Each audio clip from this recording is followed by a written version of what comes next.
My boyfriend, Harvey Seinfeld, got diagnosed with cancer and needed a liver transplant. When I found out I was a match, I didn't think twice. 2/3 of my liver, gone. The pain was brutal. As soon as I came to, I dragged myself to his room. Right before I walked in, I heard him laughing with his friends. Harvey, you're a genius for coming up with such an epic revenge plan, he snorted. If I didn't have to keep it low-key, I would have taken a kidney just for fun. It's her fault Vivi bombed her art exam and had to study abroad. Vivi's coming back next month. That's when I'll be done with her for good. Chapter through the crack in the door, I saw Harvey, sitting up in bed, looking perfectly fine, rosy cheeks, not a hint of sickness. His friends were still buzzing with excitement. Back in college, you hired people to mess with Leah, made the whole class freeze her out. She couldn't even go back to the dorm for a month. And right before graduation, you had her final project deleted.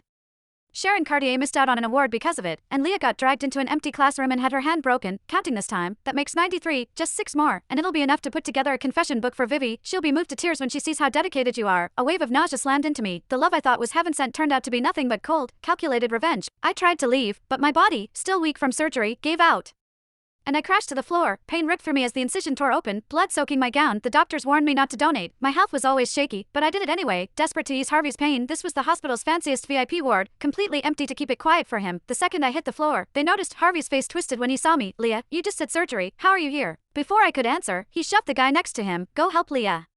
Get her wound treated. His friends scrambled to pick me up and set me on the bed. Harvey stroked my face, all fake tenderness. He grabbed a bottle of disinfectant from the table. The doctors are busy, let me clean it for now. Okay, once they're free, they'll rebandage it. He sounded just as gentle as always. If I didn't know better, I might have seen guilt in his eyes. But I knew now, it was all an act. It hit me then. He ignored me for 3 years, but the second the exam results dropped, he suddenly confessed, all for his precious Vivi Baldwin. I actually thought my sincerity moved him, knew he used to love her, but I still gave him everything. Pain shot through me, and I squeezed my eyes shut, teeth clenched as the incision burned. Harvey ripped off the bandage and poured disinfectant on the wound. A searing, corrosive pain tore through my side, and I screamed, shoving him away. He stumbled back, hit the bed railing with a grunt, then kicked me off the bed. I curled up on the floor, clutching my wound, gasping for air. That's when the on-call doctors finally rushed in. One of them saw the raw, blistered skin and froze. What did you do to her? This is a caustic burn, sodium hydroxide. What? That's impossible. Harvey put on a perfect look of shock, glancing at the table like it betrayed him. I bought disinfectant and sanitizer online, just trying to keep the wound clean. When Leah started bleeding, I panicked and didn't check. Babe, I'm sorry, it's my fault. I hurt you again.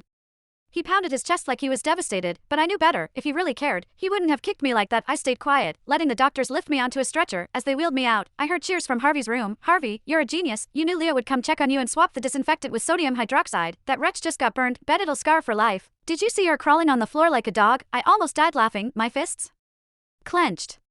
Even after figuring out the truth, hearing it firsthand still ripped me apart. Once the doctors left, I grabbed my phone and booked a spot at a rehab center. Then I dialed that familiar overseas number. Mom, I've made up my mind. I want to come home. Chapter after half a month at the rehab center, I was finally starting to heal. Harvey called me once at the start, then ghosted. As the day to meet Mom got closer,